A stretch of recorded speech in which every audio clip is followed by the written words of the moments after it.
Hey guys, welcome to the Preview Alliance podcast. This is Sarah and Whitney. And today we have a special guest. We have been polling you guys. We've been asking, what do you want to hear? What do you want to talk about? And what is what everybody says? Sleep. Yes. As moms, we struggle with sleep. It seems so unattainable. Well, it is for a hot minute. But yeah, we bring you the trusted resources. And leading into that, we have our special guest. You will know her on Instagram. Nested to Rested Sleep. Am I saying it correctly? Correct. All right, perfect. All right, go ahead and just introduce yourself and all your expertise here to our listeners. Yeah, thank you so much for having me on your podcast, first of all. And hi, everyone. My name is Unnati Patel, and I am the owner, the founder, and the lead sleep consultant over at Nested to Rested Sleep Consulting. I live in a small town here outside of Atlanta with my husband and 2 kids and 2 dogs, so full house over here. I got into sleep consulting, obviously, after becoming a mom and going through sleep deprivation myself. So I was in the trenches right there with you, and I know how it is. So I can totally relate, and I wanted to help as many families as possible. I talk about this over on my socials all the time of how I never had a village. So my ultimate goal is to serve as many families and be that virtual village as I can. And, you know, I've been doing this for over 2 years now. It'll be my 2-year anniversary in April. So not sure when this is going to go live, but 2 years. Happy anniversary. Yes. Thank you. That's awesome. So yeah, I've helped over hundreds of families now and hope to help many more in the future as well. And I use my clinical research background as an epidemiologist, public health professional to bring all the research backed information related to sleep on how to improve your baby sleep and your sleep as a family unit so everyone in the household can thrive. We love that. We're so big on educating our moms about the postpartum period. Absolutely. And then how we know, since we're mental health focused here, there's a direct correlation with sleep and your mental health and postpartum depression and anxiety and basically functioning. Oh, yeah. So our listeners do not know this yet, but this is a special surprise. We're bringing you back in a series for these talks. So we don't want to make them feel like we have to hit all the topics in one episode because no one can do that. So we're going to give it to them in the best way possible in a series. So today we are doing newborn. So this is for our pregnant mamas, our mamas in the trenches, we like to say, the newborn days. And we asked our listeners what essentially they wanted to know from you. So we're going to start hitting the questions. Okay, I think this was something that I thought of really early on in pregnancy is when do you start trying to get baby on a sleep schedule? Mm-hmm. Yeah. So, schedule, I feel like it brings on so much anxiety in us, right? As parents, like, okay, I got to get baby on schedule. I have to have a schedule, especially if you're a type A parent like myself. That's awesome. You are all about planning a schedule and everything, right? Oh, so, I'm getting called but out. I want you to take that out of the newborn phase. The newborn really should not be on a schedule, in all honesty. They should just be sleeping all the time during the day, especially in those first few weeks. I'm talking about the first 4 to 6 weeks. Their awake windows are going to be super, super short, probably around 30 to 60 minutes max. And if you spend most of that awake window feeding your baby, then I would say you're probably on the right track because it's going to be a feeding, diaper change, probably a diaper change before the feeding, honestly, and tummy time for 5 or 10 minutes, and then they're back to sleeping. So that awake window is going to be super, super short, leaving you with little time to honestly enjoy your baby that's wide awake. So there's not really a schedule that I would recommend following. It's more about keeping those awake windows short and sweet. And like I said, they should technically be anywhere from 30 minutes to 60 minutes in those first few weeks. And then as your baby gets older, so past the 2-month point, then those awake windows stretch out a little bit. And I would say to reassess those awake windows every 4 weeks or so. And you want to stretch it out by 10, 15 minutes here and there, test it out to see what's working for your baby because, every baby is different. So your baby might need a shorter awake window compared to another baby the same age. Wake window was not a term I knew until I took a sleep kind of training course with my oldest, who's now 4.5. And then from my understanding, correct me if I'm wrong, but it's from the when you wake baby or baby wakes up until they go to sleep, right? So it's that time but I suffer from postpartum anxiety, so I was obsessive about that, and I would like have a timer and watch it and be like 59 minutes, it's time to go, So I will preference to my personality. I became obsessive with it, but in general, it's not to that minute, right? Like it's some flexibility. Yeah. And so the awake window definition actually changes after they're past a certain point. So after the 3 to 4 month point, the definition changes, which I'm not going to get into since we're talking just about newborns. But a newborn awake window definition is from, just like what you said, is from the time that they are awake, like eyes open, to the time eyes are shut. Okay. Because newborns can either sleep on you, because contact naps are great in those newborn stages. So they can be sleeping on you, they can be sleeping in a stroller that's laying flat, and in a crib, in a bassinet. So all these different places, predominantly they're going to be contact naps, in all honesty. And I think that's such a good point is I had this picture in my head that you just like wrapped a baby up and they lay down, they go to sleep. Both my boys during that, honestly, I would say 6 weeks period. Oh yeah. It was on me, contact naps. And no one told that to me. And I think I had this facade in my head. That was normal for them to want to contact. Right. And then I thought I was just failing, or I'm like, I don't know what I'm doing, right? Like, is everybody else's baby just laying and sleeping? And so that's a huge thing we want to stress to our listeners. And thank you for saying that is let's be realistic what the naps are going to look like during that period. Yeah. Yeah. We need to normalize the contact sleep in the newborn stage. Yes. Yeah, totally. Don't worry about you're going to form bad habits. You're not forming bad habits. You're surviving the season of motherhood you're in right now. And I think that's a fear, right? That people, they're like, I can't live like this forever. Well, you're not going to. And we have resources that's going to help you get past these stages. So that's huge. Okay. So I guess another question is, it is wake windows. We know this. Is there signs that the baby is going to show us in this newborn period when it's like, I need to sleep now? Yeah. So they're going to be really, really drowsy, but there are some signs, and I don't want you to get them confused with hunger signs, because hunger signs and sleepy cues, they are very, very similar. So with sleepy cues, you want to look out for obviously yawning, rubbing eyes. One thing that I didn't know that I know now is this area, the eyebrow, eyelash area, gets super red. So the red or pink, depending on your skin tone. So you want to be mindful of looking out for that. And you can even like rub this area right here too. And if you start rubbing, like I'm rubbing like my unibrow area for those listening. And if you start rubbing this and your baby starts getting drowsy and closing their eyes, then that's an indication that they're sleepy. And that's a really good way of putting your baby to sleep as well. Oh, I love that. Baby hack right there. I mean, I feel like Where was that 2 years ago? I learned about the red because one of my friend's kids, I'll never forget going, I was like, wow. And then she was like, oh yeah, I noticed that sometimes right before she needs a nap. And I was like, then I saw it on like an Instagram post and I was like, oh, this is evidence-based here. So my mind is blown. We're here to give you the things we've learned the hard way for you to save you some burden. Yes. Okay. Totally the get things that. they don't tell you in the doctor's office. No. So, or like when you're pregnant, like it's just like give me like the top tips, which we're going to, and this is what our listeners get the benefit of, is what we did not know. Yeah. Okay, great. So this moves on to the witching hour. Let's just talk about what is that in the newborn phase, because people I think don't ever get told about it, and then you kind of get into it and you're just like, is my child okay? Am I okay? Like, why is people not showing this? Yeah. So the witching hour, when it first starts, it could be really, really hard because all of a sudden you're trying to do anything and everything to calm your baby down, and they're just not calming down. And to preface it, I want to let you know that you are doing an amazing job. It's not something you did or are doing that's causing your baby to cry. It's a normal developmental thing that your baby is going through.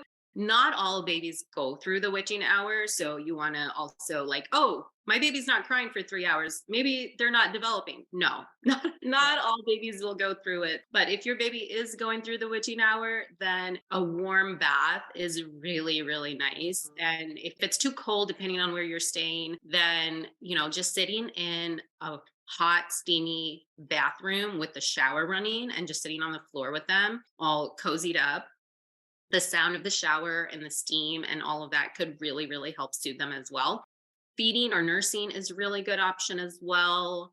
You want to play a sound machine, and obviously doing the Dr. Harvey Karp's 5S's is always a good way to go as well. The 5S's, for those of you who don't know, are swaddling your baby, the shushing sound. So you can either shush or you could use a sound machine to do the job for you.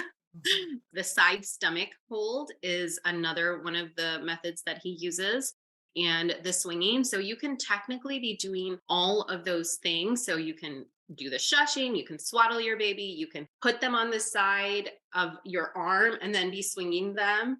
So you can do it all. Now, some babies might not like all of it. Like some babies don't like the swaddle. Totally fine. Not all babies will. But if your baby likes the swaddle and will put up with it, keep doing it. And even if your baby doesn't like the swaddle, try to practice it as much as possible, because ideally it is something that they should be sleeping in for the first few weeks at least, as from a safe sleep perspective. Yeah, love that. And I'm sure you probably have something on your Instagram that kind of demonstrates that we can link for like the 5S's, or you kind of walking through the witching hour. We'll link all that stuff, you guys. So if you're like, wait, I need to go back to it, we've got you. Okay, and this is a good question. I felt this, not for my second is, my oldest was a toddler. How do I manage both schedules? Because it's like the newborn, right? Like you're trying to get them to sleep. You're trying to get your toddler to activities, or your toddler wants lunch when it's the baby's nap. So what can you give to these moms who do with their second or third? And they're like, how do we juggle everything? How do we do this? Yeah, it's so hard. I had both of my kids are 26 months apart exactly. So I've been through this. And my son, I had him about 4 or 5 months before COVID hit. So it was a rough period, as I'm sure a lot of you know. What you can do, honestly, is focus on the toddler. The toddler is going to be more expressive. They're going to be voicing their opinions. They're going to know what they want. Whereas the newborn, all they need is food and sleep. So I would say take advantage of a wrap or a carrier. Put them on the wrap or the carrier and contact nap them if your toddler or preschooler needs your attention throughout those times, and focus on the older child and let the newborn sleep on you, or put them in their crib or bassinet and try to put them right. And if they won't, then just try doing the contact nap. And that's the way to go. You can also have them sleep. They have portable bassinets now that you can move around your home. So if you need to go upstairs with your toddler, then put them in a portable bassinet and carry the bassinet with you. So there are definitely ways of managing the newborn with a toddler. If your toddler has activities, take advantage of the car seat naps. Now, car seat naps are a little bit tricky. You want to position your newborn properly so they are safe in the car seat, and you can move them out of the car seat once you get to your destination. So I would advise you to invest in a stroller that lays flat, so that way you could transition them. And if you're at an activity with your toddler or preschooler, you can observe and spend some time with your newborn while you're still watching and being present with your older child. So I would say focus on the older child. The newborn, they're not going to know if you're there or not. They just need the food and the sleep. That's so true. That's a great point. That's a great point. It really is. We had like baby safe stations, I remember, for James, that like I could put him to sleep safely in like different aspects of the house. And it wasn't like it was expensive. Like it was just things that I'd kept from Will, or like, the crib was the upstairs one. And then the main floor, he had like a portable bassinet. And then like my stroller had the flat kind of bassinet. So I was like, okay, if we're outside, I use that. So it comes in handy. And you're right. Like, they don't know. They just, I tell my clients all the time, you never want to use your newborn as an excuse for your Mm, toddler. So if your toddler needs something, but you have to do something for your little one, you never want to say, oh, baby, I got to go do something for your baby brother really quick. I'll be right back. Instead, say, mommy's going to go grab some water. I'll be right back. Or say something else, but never use your newborn as an excuse to leave your toddler's side. mm. That's a big one. I've read art too, and it kind of works sometimes still now with my youngest being very demanding. It's like I have to, he doesn't understand this, but I'm just like, can you wait for a second, James? Mommy is with Will, but Will hears it, my older, right? So the same thing. It's just like Yeah. the baby's not going to know if you say, give me 1 second. I'm Yeah. finishing up with this, or I will Yeah. be, just that kind, polite. Just again, I agree with that. Don't blame it. It's Yeah. easy to, we've all done it in the heat Oh, of a for moment, and you're just like, I need the baby to sleep. I'm so sorry, Yeah. but it's okay. You move forward. And I Yeah. think that brings a really other good question is let's just set the realistic stage of what sleep would look like for you and the baby in those first couple of weeks and then first month. So people don't feel like we felt like we're failing, we're doing something wrong. This is just us, our baby's got issues, whatever. Yeah. Yeah. So I would highly, highly recommend to, we all have a birth plan, but do we have a postpartum plan? Do we have a sleep plan in place? So I would recommend for those of you, if it's not too late already, create a postpartum plan. Get your village together, whether that's virtual or in person. Get a meal train ready. Get a sleep plan ready with your partner. Say, like, okay, if we got to come up with a way. I know you probably are going to work, but I need some help throughout the night, or I need some help with the toddler. If you can handle this shift, then I can handle that shift. So talk it over with your partner if that's something that you can do. And I love having a shift system, especially in those first few weeks and months. So if you have a partner that is going back to work and they need to get some sleep at night, and you need some sleep too, right? Because you need to function the next day. So I love having a 5-hour shift. Now, granted, your baby is going to wake up to feed during those 5 hours. So you might not have a consolidated 5 hours of sleep if you are a nursing mom, but you may if you are a formula feeding mom, right? Because it's just a little bit easier for your partner to feed a bottle. But even if that's a 5-hour shift, so if you're sleeping from 9 to 2 and your partner is sleeping from 2 to 7, then your partner brings you the baby while you're sleeping, you nurse, and then the partner takes the baby away, burps them, changes them, puts them back to sleep. So at least you're not having to do all of that, and you can easily go back to sleep without even getting off the bed, right? You can nurse in the bed. So I would highly recommend having a shift system if it's a possibility for you. No, I think that's so And important. set your expectations very, very low. Yeah. That's huge. It's because they're going to have their nights and days messed up. And I think people don't know this as well, but like during the day, you're going to be like, oh my gosh, I've got the best kid ever, right? They're just napping. They'll nap when the trash truck's going by. They'll nap when the lawnmower's out, right? But then at night, when you're just like, okay, I'm going to tuck you down, they do not go down. So I think They know. they know. They know. And when do you start trying to get their days and nights back to order? Yeah. So the day night confusion is going to last until the baby's about 8 weeks, so 2 months or so, and that's adjusted. So if your baby was born preterm, you just want to use their adjusted age to really figure out when that's going to happen. But it's usually around the 8-week mark. And that's also when your baby starts to produce melatonin naturally. So that's why they are easily gonna go to sleep at night and they are up during the day because that melatonin production doesn't really happen that much throughout the day. So you might notice your drowsy baby who is taking long naps throughout the days, all of a sudden taking short and sweet naps and really playful throughout the day and all of that good stuff. So short naps is very common during that day-night confusion whenever that period ends. So you just want to be ready for it. Again, it's not anything wrong, right? It's just a developmental thing that your baby goes through and they're going to have short naps during that period. So true. So to our pregnant moms, When is it worth, we're going to have the free resource we're going to link for our listeners from you, but when does it behoove them most to get engaged with you, get one of your resources going? When is the ideal stage to reach out, I guess, or to start educating? Yeah, so I actually just released a newborn sleep course this year, and I have had moms reach out and purchase that even before they've had a baby. Okay. So you can honestly be ahead of the game, and especially if you're type A like me, you want to be ahead of the game. So it might be beneficial if you did purchase the newborn course. And it's probably like one of the most comprehensive sleep courses for newborns out there. It has currently 14 modules, and I try to put in as much information in there as I could. And it honestly has information in there to help you until your baby's even 6, 7+ months. So it's not just for the newborn stage. It even has some gentle sleep training methods in there, all kinds of stuff. Even has guest expert section in there as well. So because I know it's not just about sleep, you need other support and resources as well. And going back to my mission is to be that village and serve. So I know the village does not just compose of the sleep expert.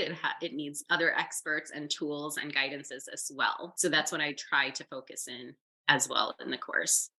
And you have graciously gave our listeners a discount code, which we will link for this. So that's great. Okay, we like to end every session with asking our guests, what is one thing you wish you knew about motherhood before you're a mother? Like, what is the one thing you wish someone told you, or you kind of read about, or you just recognized? Yeah, one thing is going to be really, really hard since there's so many things, right? The main thing that I tell my clients all the time, my families that I work with, is it's never something you're doing wrong. So I used to blame myself a lot, right? And I started, and I hear that a lot. Like, it's something I did wrong. I don't know what I'm doing wrong. Like, I hear that so often. And I want to change that part. Like, we need to stop blaming ourselves.